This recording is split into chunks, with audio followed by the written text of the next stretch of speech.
Are you interested in shooting your .22 in PRS style matches? Well, we are going to cover the National Rifle League's first ever course of fire for the NRL 22 club matches.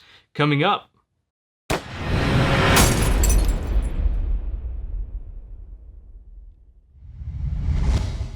I'm John McQuaid with 8541 Tactical, and this Saturday we competed in the National Rifle League 22 matches at the Westside Sportsman's Club here in Evansville, Indiana. And I want to take a few minutes to go over the course of fire and tell you guys how I did, how I enjoyed the course of fire, and how it went overall.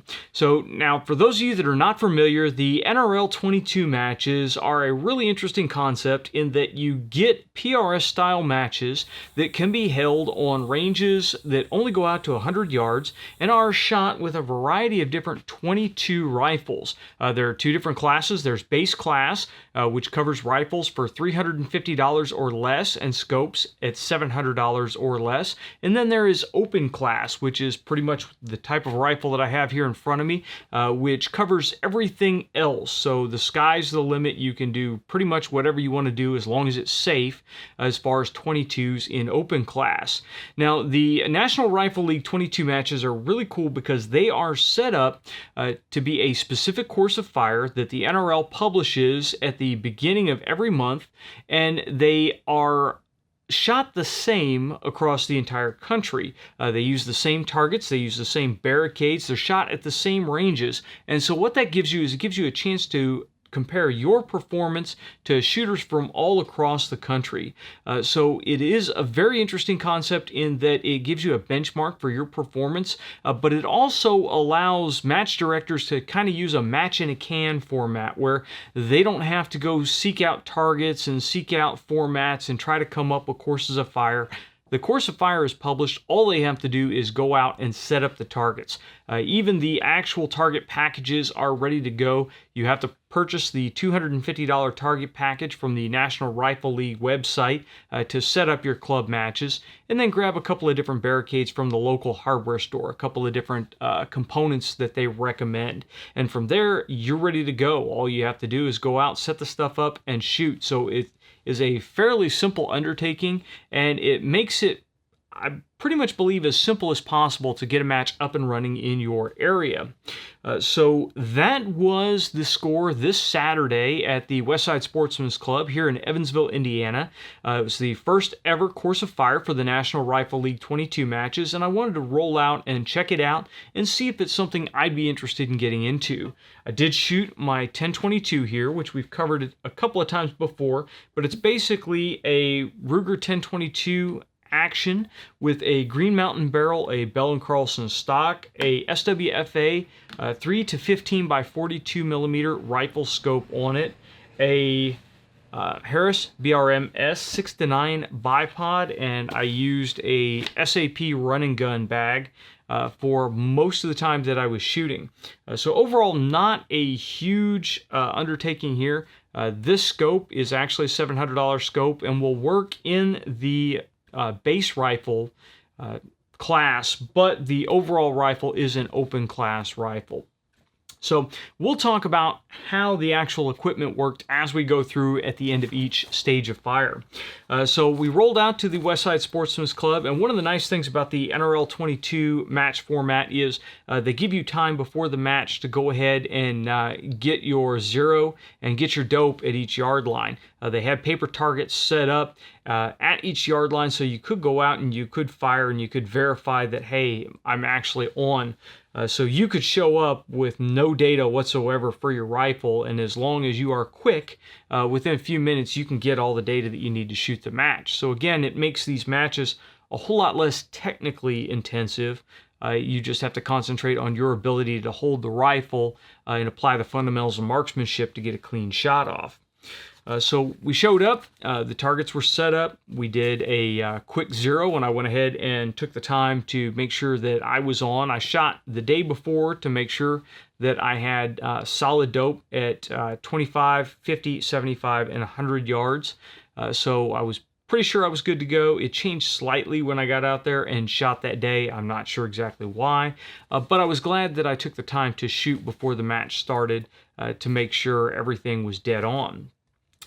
Now, once we got set up and we got the stage briefing, the first stage is called Just Warming Up, and all of these stages had a 120-second time limit, so it was plenty of time. All the stages were 10 shots, so one 10-round magazine would get you through the entire stage, and most of the stages for this one were shot from the prone. So Just Warming Up had a starting position of prone behind the rifle, magazine in or loaded, and action open. On the start signal, you engage the .75-inch target at 25 yards with 2 rounds, hit or miss. You move to engage the .25-inch target, 2.5-inch target, 2.5-inch target at 100 yards with 2 rounds, hit or miss. Move to engage the .5-inch target at 25 yards with 2 rounds, hit or miss. Then move to engage the 1-inch target at 100 yards with 2 rounds, hit or miss. Then move to engage the .25-inch target at 25 yards with 2 rounds, hit or miss. And I'll clarify here, when it says move, all it's meaning is shift your sight picture. The entire stage was shot in the prone position, so you didn't actually have to move your body, you just had to swivel the gun. And the targets were set up so the 25-yard plate rack, or the 25-yard swing set, was on the left, and then you just shifted right a little bit, and the 100-yard gongs were set out in front of you. So very easy to transition between the two. Each hit was worth 10 points for a total possible of 100. The equipment was limited to 1 bag that is the size of a volleyball or smaller. And I used the short action precision run and gun bag for pretty much the whole match as my rear bag. I find that it offers a very good variety of positions when you're shooting bipod prone and you're not quite sure what the ground is going to be, if it's going to be sloping down, sloping up, etc. And also it does allow you to strap it onto the fore end to use as a barricade bag should you decide to do that. Now, I had a little bit of problem on this stage. Okay, not a good start. And I still haven't got a chance to get out and verify if the problem is caused by what I think has caused it or not, but I'll tell you what I speculate has caused it. First of all, it's a fairly straightforward stage. You just lay prone, you shoot at 25, you shoot at 100, you shoot at 25, you shoot at 100, you shoot at 25. So not that difficult. The 1/4-inch target at 25 was a little intimidating for some, but I got both my hits on the 1/4-inch target. The problem that I had was starting off. Now bear in mind, I had just shot my 0 before we started the match, so less than an hour before I shot this stage, I had shot my rifle and confirmed my sight settings at each position. So confirm my dope at each yard line. So I shouldn't have had an issue. But I got down prone and the shooting mat had a piece of webbing sewn across it. And what we typically do with these pieces of webbing is you'll hook your bipod feet underneath the webbing, and then it allows you to drive your body weight into the rifle and really anchor that rifle down, and it keeps the rifle from moving at all. It's a pretty common tactic with centerfire rifles, and I didn't even think about it. It was just natural to get the bipod seated in, lift up, push my body weight against the stock, settle in, and my body weight would anchor the rifle. So I fired the first shot on the 3/4-inch target at 25 yards and missed it completely. I was pretty sure the rounds were going underneath it, and I wasn't sure exactly why it was doing that. So I thought, maybe I just got a bad position. Moved to the 2.5-inch target at 100 yards and missed that as well. And that was unforgivable. That large a target at 100 yards from prone when I had just shot that same yard line and made sure that I knew what my dope was, I shouldn't have had any problems at all. I did adjust the parallax. It was critical to adjust the parallax for each yard line because otherwise the targets were blurry enough that you had trouble actually seeing them. So I was pretty sure I knew what was going on there. I didn't think I bumped the scope. The rifle hadn't been handled roughly before I got down there. So I really wasn't sure. I just, again, believed the bullet. I saw that I was hitting about 1/2 mil low. So I shifted 1/2 mil high and drove on with it and came out of it with the second half of the targets. I got 5 hits on them. And actually, I hit the more difficult targets after missing the easy targets. So it was one of those where you really have to, no matter what is going on, when you see something has shifted, just go with the shift and do what you need to do to get your hits.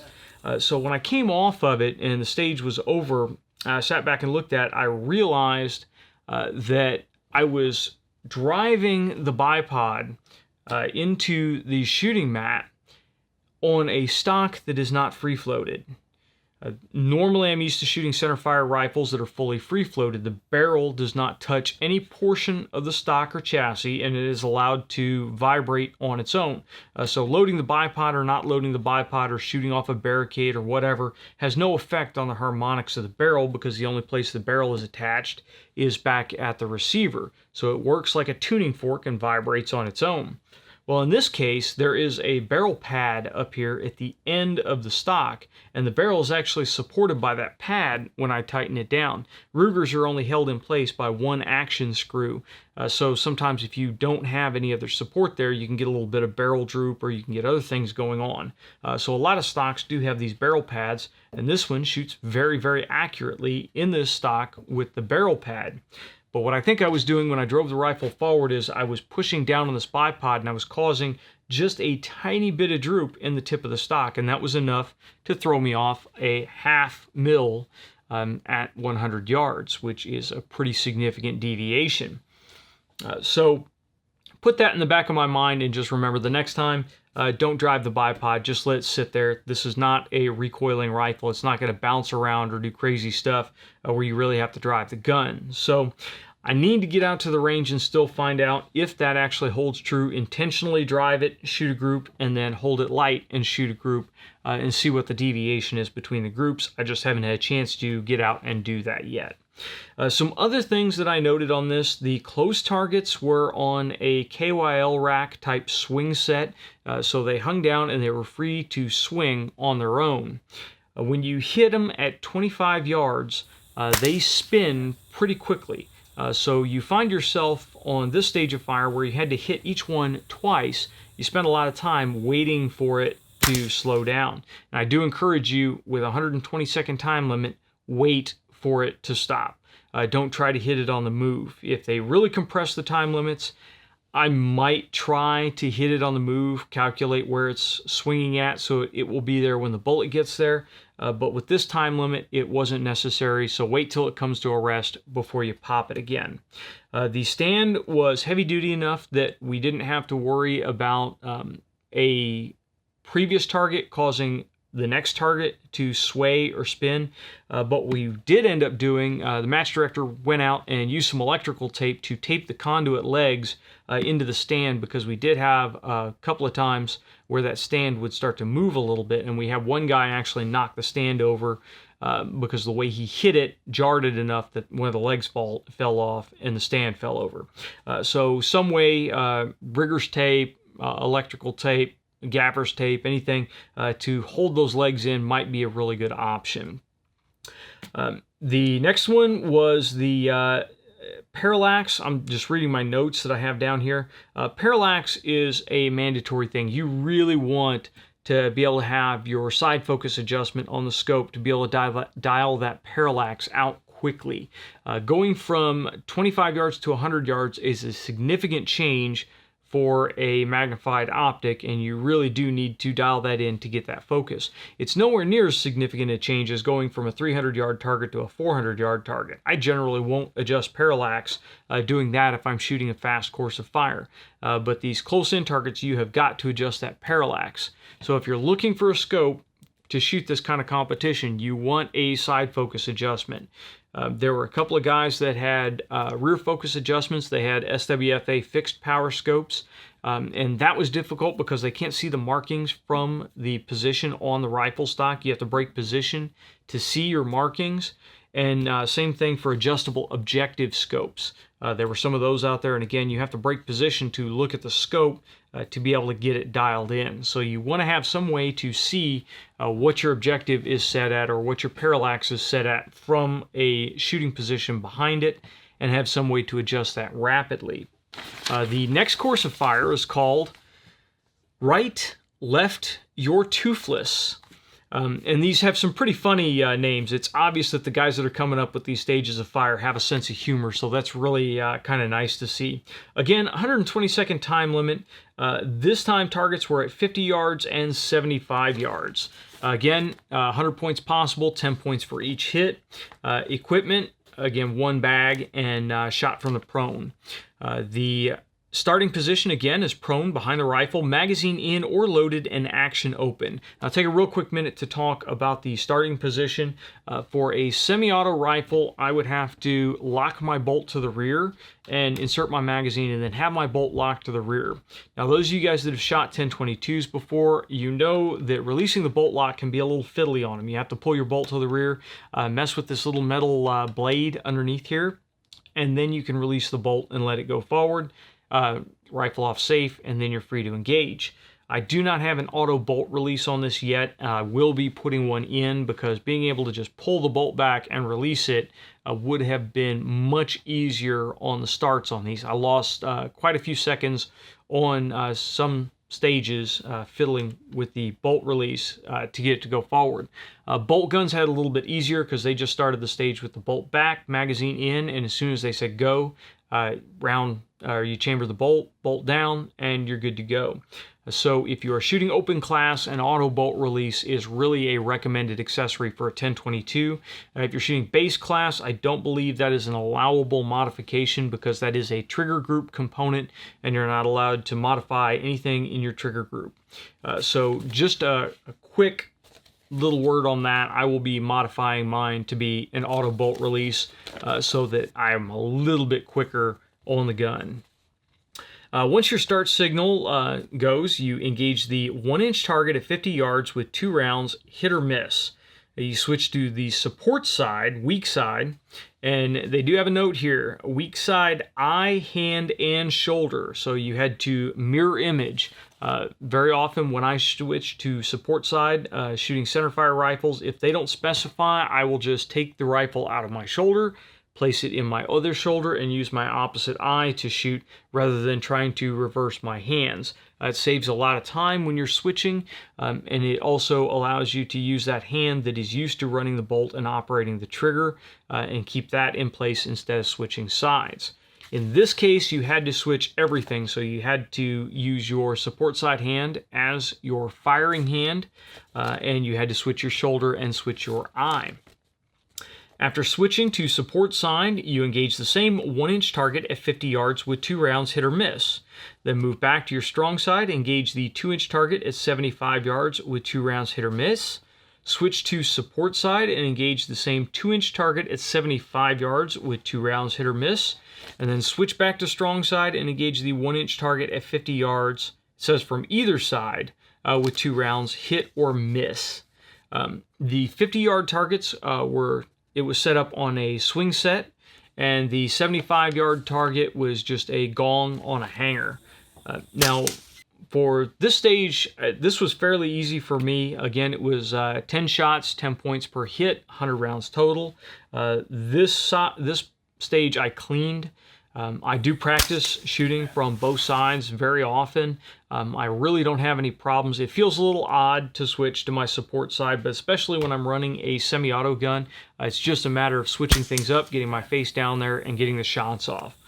No problem at all. But you definitely want to practice shooting support side. I saw a lot of guys that got down there and spent a ton of time trying to get comfortable on that support side.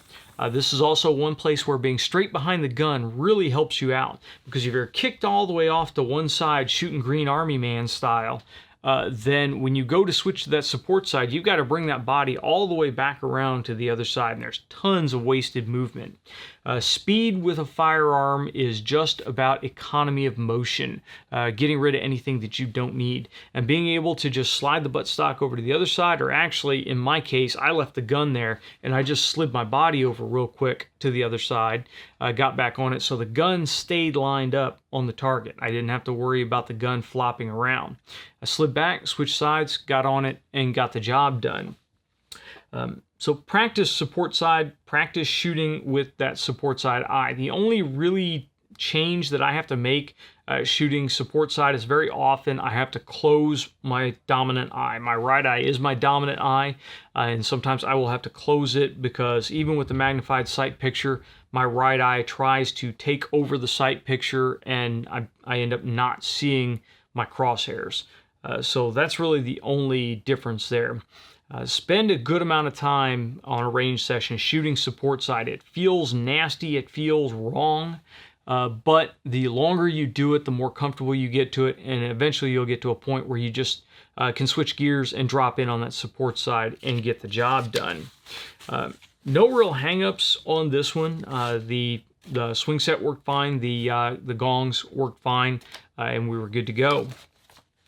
Stage 3 is called What Is This Crap? Rifle Burpees. And the time limit is 122nd, round count is 10. And for those of you guys that don't know what a burpee is, it's a very evil exercise that combines push-ups and jumping jacks. CrossFitters seem to absolutely love these things, and I absolutely hate them. We call them something totally different in the Marine Corps, but burpees is what the rest of the world seems to call these things. For this one, you will set your target in position, and this is one where we had paper targets instead of steel targets. At 75 yards, we had Victor Company 1.5-inch paper targets, and they were basically 5 bullseyes, and there were 5 on one side and 5 on the other side of a regular 8.5 by 11 sheet of paper that were stapled up, and we had a card above them with our shooter number on it. So the starting position was standing behind the staged rifle with the magazine in or loaded and action open. So you had a chance to get down, line your rifle up, and for this, the match director ran 2 shooters at a time. This was really one of those that there was a little bit of a bottleneck, but it wasn't too bad. On the start signal, you drop prone and engage the topmost target with 2 rounds hit or miss. Shooter shall leave the rifle on the ground, stand all the way up with his or her arms raised straight up, then drop back to prone and engage the second target from the top with 2 rounds hit or miss. Shooter shall repeat this process until all 5 targets have been engaged with 2 rounds each, hit or miss. And the really nice thing is they had already anticipated shooters with physical handicaps that would not allow them to do this stage. So off to the side on the course description, or stage description, there is a note on how disabled or shooters of advanced age could possibly do an alternate course of fire to be able to accommodate this. And basically what most of it will be is instead of standing up and raising your hands over your head, you would simply raise the rifle up and put the rifle back down, again breaking the position and having to rebuild your shooting position. Because the whole goal of this stage is to cause you to break the shooting position and rebuild it and elevate your heart rate and your breathing a little bit more than just shooting a regular prone stage. This one was, I think, the only stage where I did not get all 10 shots off. I only got 6 shots off. The scoring is a bullseye was 10 points, the next ring out was 7, and then the next ring out after that was 5 points. So you still had a total possible of 100 points if you cleaned it. I walked away with 49 points. So since I got 6 shots off, 60 would have been a 100% score for me. 49, I threw a few shots a little bit out of the bullseye. Still got a couple in the bullseye though, so I wasn't too unhappy with that.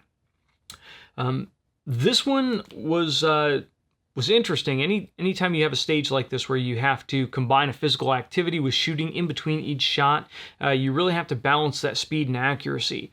You want to be able to get those shots off fast, but a fast miss is still a miss. So a slow hit will beat a fast miss. So I was really trying to concentrate on getting some good shots off. The only real tip that I have on this is practice standing behind your rifle and then dropping down, getting on the rifle and getting a fast shot off, and then standing up again. Don't just lay down behind your rifle and shoot tons of shots in the prone. You want to practice getting on the rifle and building that position really quickly, getting stable and getting your shot off. And that's definitely something that I will be doing more of. I've been kind of getting a little lax in that because I lay down a lot and try to shoot really tight groups, and that means keeping the same position shot after shot after shot instead of breaking the position and then having to rebuild it rapidly. The next stage was actually a barricade stage, and they use a 6-foot step ladder as a barricade. This one's called Stairway to Heaven. Really lame name. Again, the nice thing about this is they are trying to use commonly, easily available components that everyone can get. And so they had a specific step ladder specified in the necessary supplies for the match. So you didn't have to try to guess anything. You knew you needed that step ladder. In fact, they were tearing the tags off the step ladder when they set it out there, so it was newly acquired.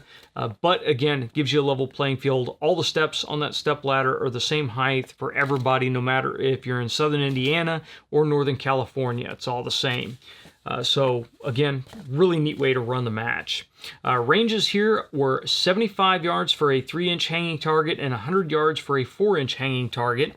10 shots, 10 points each, possible score of 100. Limit on equipment was 1 bag the size of a volleyball or smaller. The starting position was standing behind your rifle, staged or on selected step with the magazine interloaded and the action open. While they said that you could leave your rifle on the step, most of us either had a hand on the rifle or you were prepared to catch the rifle if the wind blew it. So you could stage the rifle on the step, but most people stood there like this to try to prevent the rifle from falling off should a wind gust catch it, or one of the squirrels that were throwing acorns at us all day decided to race up the ladder. So once the start signal went, the shooter may pick up any step on the ladder and begin with rifle resting on that step. On start signal, shooter will engage the 3-inch target at 75 yards with 5 rounds hit or miss. Shooter will then transition to any other step and engage the 4-inch target at 100 yards with 5 rounds hit or miss. Again, fairly easy in the whole idea of how you're going to address it. You could go up and you could find which step you wanted to start on before the start signal, so you could go up there on your prep time, find your step, figure out what you needed, and then when they said go, start from that step and then transition to the next step. The difficult part on this was keeping track to make sure you only fired 5 shots from the first step before moving. If you fired that 6th shot, you weren't going to get credit for it. So you need to make sure you keep track of your 5 shots and then move. You need to make sure that on bolt action rifles, the bolt is back into the rear, or semi-auto rifles, we had to put the rifle on safe and make sure you call out that the rifle is on safe. So the safety officer knows that you're moving with a safe rifle. For me, I decided to go with a higher step, the 4th step up on the start signal. And I had decided, hey, I put a straight-laced bag on the front end and thought I'm just going to free recoil this guy. Really fairly lightweight gun, almost no recoil at all versus the weight of the actual rifle. So I threw it up there, tried to free recoil the first couple of shots, and realized that 3-pound trigger on a lightweight gun means that I am putting a lot of movement in the gun before that trigger breaks. And it took me a couple of shots to realize that wasn't going to work, and then I ended up loading the gun like I typically would and got my shots for the rest of that. And I ended up, see if I put down on my notes here, I did not write down how many shots I got on each one, but I got 6 hits total, so 60 points on that. The second step, not a big deal, but the next time I do this ladder, I will probably try to go prone on that bottom step. If you have a fairly flexible back, you can flex your chest and your back up high enough that I think I can get prone on that bottom step instead of trying to go to a low kneeling like I did. The top step, if I lighten this trigger up, I'll be able to go free recoil on that, I'm pretty sure, but I'm going to have to get one of those ladders and go out and do a lot of practice on that just to make sure before the next time. But again, fairly straightforward, fairly fun. Because the ladder works like ports in a barricade, you have to thread your rifle through. You can't just drop it from step to step. So this is where a shorter rifle works versus a long 20-inch barrel with a suppressor on it. Then you have to really step back to try to thread it through. So think about that on the barrel length, because obviously there's not a huge ballistic advantage between a 16-inch barrel and a 20-inch barrel in a rimfire competition. The next stage was the positional stage. This was our last stage, and this one I found really interesting. It's called Stand Up, Now Sit, Good Dog. 120 seconds, 10 rounds. The ranges are 75 yards with a 6-inch target and 5-inch hanging target. 10 points for each hit, total possible score of 100. Sling only, no part of the rifle may touch the ground. So now we're going back to the basics of rifle marksmanship. No extra huge equipment, no tripods, no craziness, your rifle and a sling. And of course, I didn't bring a sling. So I had to borrow a sling from another shooter. Thankfully, we found one that I could latch on really quickly and adjust really quickly. Unfortunately, the tightest position on his sling was still a little bit loose for me, so I was still muscling the gun, but nevertheless, I got 8 hits out of 10, so not too terrible.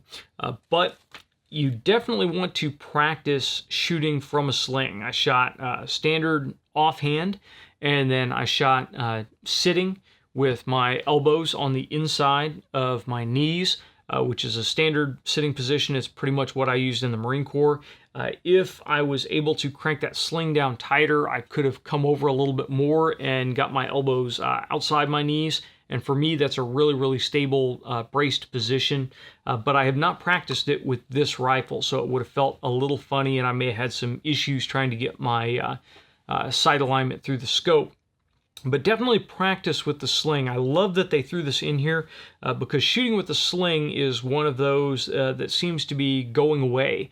You don't see it a lot in PRS matches anymore, at least not any of the PRS matches that I've been in the last couple of years. I think maybe there have been one stage where it was slung supported.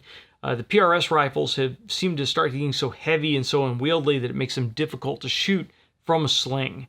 But that's one of those great skills, because if you're out in the middle of nothing, you have no barricades, nothing to throw a rifle on, you've got grass on the ground, tall grass on the ground, you're not going prone. And being able to shoot from sitting, or being able to shoot from standing and be able to shoot over rolling hills and that is a really, really great skill to have. So I'm glad to see that they added that.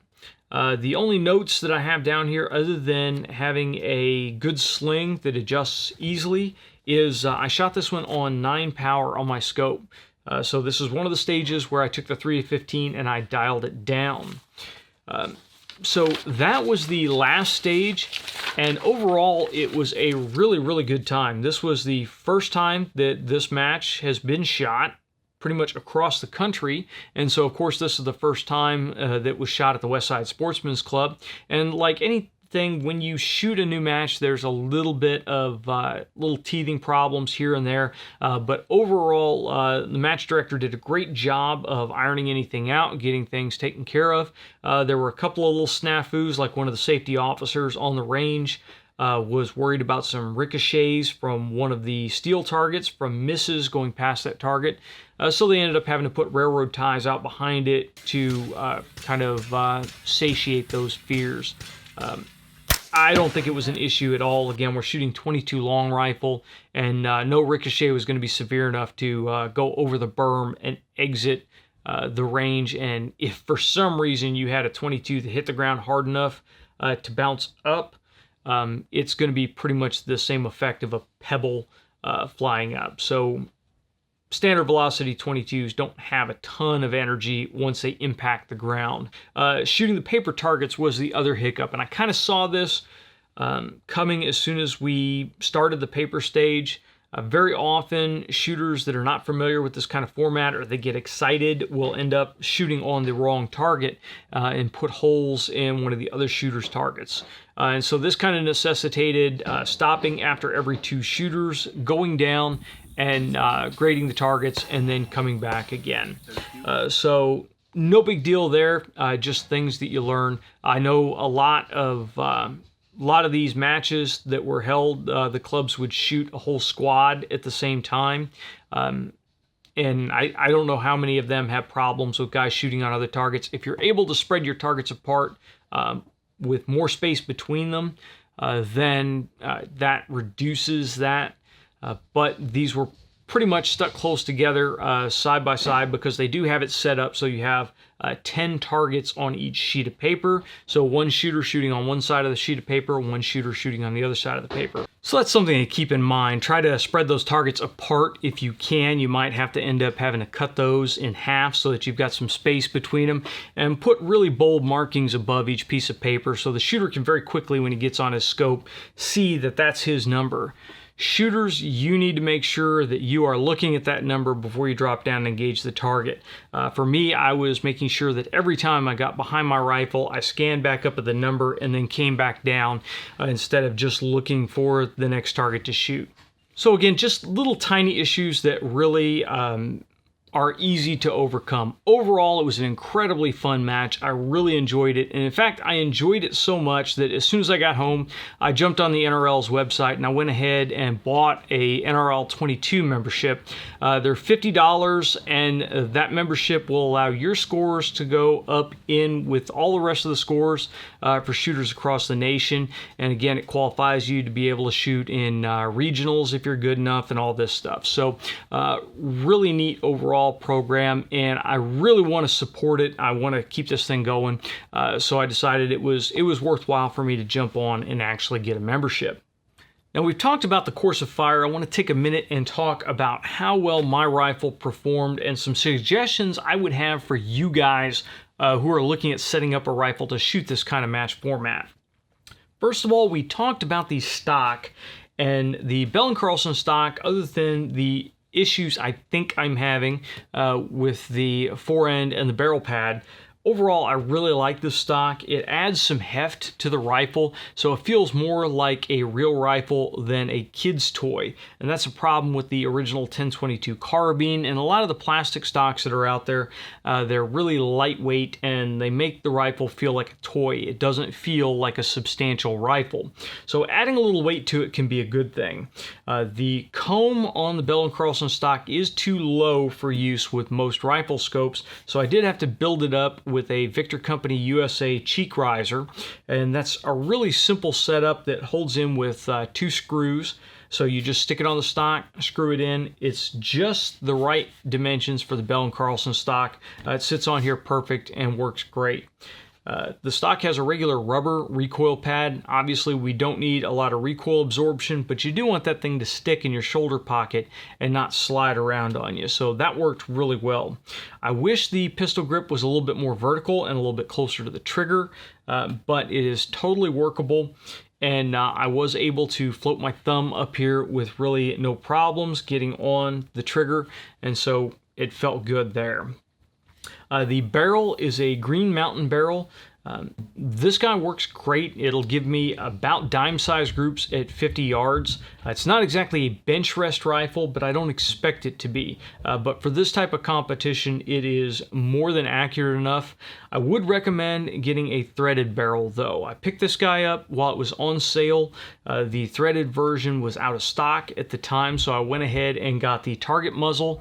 I wish that I had a threaded muzzle. That way I could actually mount a suppressor on it. There were a lot of guys that were shooting suppressors. Suppressors are illegal for NRL 22 matches, so they're really great things to have on there. And it's a ton of fun when you have suppressed shooters on the line, just to be able to take your ears off and just listen to them going click, click, click, and hearing the rounds hit downrange on the steel targets. It's just really a ton of fun. So I wish it was threaded. I may get it threaded at some point later on, but comparing the cost of the barrel to the cost of what it will, what I'll spend to send it off and have it threaded, I may just leave it alone for now. It's not like it is incredibly loud shooting subsonic 22s or standard velocity 22s. The Harris bipod worked just fine for this. I may put a rail on here and put my Atlas bipod on it just because I'm very familiar with the feel of that bipod, how it feels when you load it, and I like the way the feet work on it. But the Harris is fine, especially if you guys are running on a budget. It will work great. The trigger that I have in here is a kid trigger kit. It is about 3 pounds, which I still think is a little bit heavy. That's as light as you could get just by installing the different springs and doing what the kit recommended. I may have to go in and see about reducing that weight a little bit more by customizing some parts, but that's really only something you want to do if you know what you're doing. You definitely don't want to get into an unsafe condition, and most shooters are going to think the 3-pound trigger is a fairly light trigger to begin with, especially if they are new to this type of match. I am definitely not new to shooting and moving around on barricades, so I would like a little bit lighter trigger. I also have a kid charging handle on here, and the kid charging handle, my main purpose in picking it up was to get a little bit larger charging handle that has a little bit more pleasing profile. The side benefit is that it also allows you to put on different operating springs so you can tune your action to the ammunition that you're shooting. So a little bit of benefit there. Again, all this stuff is only an option if you're shooting open class. If you're shooting base class, you pretty much have to go with the stock 1022. You can't do anything to your trigger. You can't do anything to the action. You can't do anything to the barrel. In fact, really the only mods that you can make are adding a cheek piece and adjusting the length of pull to fit you, and then mounting your scope with whatever base and rings, etc. you need. That brings us to the scope. And the scope that I have on here again is the SWFA 3-15 by 42. It is a first focal plane scope. It has a mil quad reticle and mil turrets. So I do have matching reticle and turrets. That gives me the option to dial or hold on any stage. And I only have to remember 4 numbers. I have to remember my 25 yard, my 50 yard, my 75 yard, and my 100 yard. And the 50 yard is 0 because I keep a 50 yard 0 on this guy. So really that's only 3 numbers that I have to remember instead of trying to remember MOA and mils and then decide if I'm going to dial or hold. I did end up holding on a lot of stages, and if you are running base class and you're running a less expensive scope, I would recommend getting one that has a reticle that you feel comfortable with holding in. A lot of really cheap scopes, if you start to crank the turrets, they're going to start to wear down. You're not going to get a repeat return to 0. You can have all kinds of other problems. Now that is not an issue with the SWFA 3-15. This has a really good return to 0. It has good tracking on it, but this is the most expensive scope that you can run in base class. It comes in at $699.95, so it is 1 nickel under the cutoff for base class. Now, since this is an open class rifle, if I wanted to, I could put my Night Force Attacker F1 on here. I may do that just to see how much of a benefit it is shooting that scope over this scope in this kind of situation, but I don't think it's going to be a huge benefit. The 3-15 power was pretty sufficient for shooting this. There was only one spot where I would have liked a little bit more power, and that was on the paper stage. I think being able to go up to 20 power on the paper stage would have allowed me to get those shots off just a little bit quicker, and it's just a personal preference. When I'm shooting paper, I like a little bit more magnification. I really want to see where that bullet is going on the paper. The rest of the stage, 15 was just fine. A lot of times I was dialing down if it was anything that I was going to have to really move around. Or again, in that slung supported stage, when you're just shooting a sling, you got a lot of wobble, and you need to be able to fine-tune that natural point of aim. So you want a little bit wider field of view so you don't lose track of the target when you're shimmying around there. And I already talked about the parallax. Parallax adjustment is critical. You really wouldn't want to try to shoot this with something like a fixed 10 power scope with a fixed 200 yard parallax. You're going to have a ton of problems. So make sure that whatever scope you choose has adjustable parallax or an adjustable objective to be able to really get that stuff dialed in.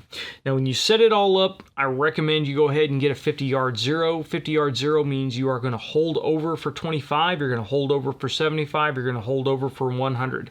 You're not going to hold under for anything.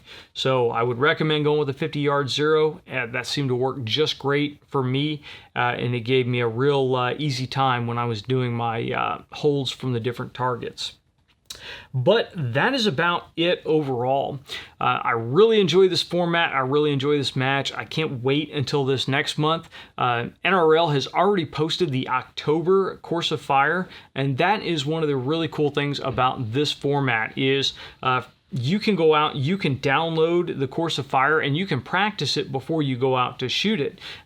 I may even end up buying the $250 JC Steel Targets target kit so that I can actually go out and practice on the exact same targets that will shoot the match. So that target kit, a step ladder, some buckets, some cinder blocks in that, and you have everything that will be used in the match. And all that stuff can fit in a compact car and strap the ladder on the top, and you're good to go. So this is going to end up being one of those types of deals where it's accessible to a very wide variety of people. And if you build the most expensive base rifle that the rules specify, you're still only into it for about $1,000. Now, if you watched our last Mail Call Mondays episode, I did talk about one of the little loopholes in the base class rules. If you actually go on the National Rifle League's 22 rules page, you will notice that it has the specifications for base class, and it is $350 or less for the rifle, $700 or less for the optic. But the loophole is if the rifle that you're choosing has any model that has an MSRP of less than $350, then it is legal to shoot in base class. And using the 1022 specifically as an example, the 1022 carbine definitely qualifies for base class. It has an MSRP of less than $350. However, the target model, the 1022 target model, is more than twice almost twice what the base class cutoff is. However, since the 1022 carbine is legal and in the rules they specify the 1022 by name, then the 1022 target would be legal even though it exceeds the base class price requirements. So there are loopholes if you really want to be as competitive as you possibly can be in base class. Then you're going to want to seek out that kind of stuff. The Savage Mark II is another one where the base model Savage Mark IIs are under the 350, but the top-end Savage Mark IIs exceed that cutoff by quite a bit. Now, there's no real loophole in the scopes. It has to be a scope that has an MSRP under 700. And also a question came up on our last video that was answered by the NRL. If there is no readily available MSRP for it, say you've got a classic rifle that is no longer in production, you're not quite sure where it falls, if you can't jump on Google and find the MSRP for the rifle, it's going to get kicked to open class. So just keep that in mind if you're trying to select what rifle you want. I don't see this as a really big problem because most of the guys are not going to try to be super competitive in base class. Base class is to attract the new shooters. If you're a dad that's got a son and you got a squirrel gun, it's real easy for you to grab that squirrel rifle and grab your son and head out and shoot an NRL match, and you're probably going to fall in that base class and you're probably going to do fine. You're not going to have to compete with race guns. For those of us that like to tinker and can't keep our hands off stuff, it's open class all the way because we can modify these things to the limit and really have a ton of fun. So that is the current state of things. That is a quick breakdown of the NRL match. I'm about to lose my voice now, and my dogs have been running around and fighting inside the house, so I think it's a good time to put this thing to bed. If you guys have any questions about the NRL match at the Westside Sportsman's Club or the NRL 22 overall format, please leave them in the comments section below or send them to us on Facebook or Twitter. If you guys have liked this video, please make sure you like, share, and subscribe. And until next time, get out and shoot.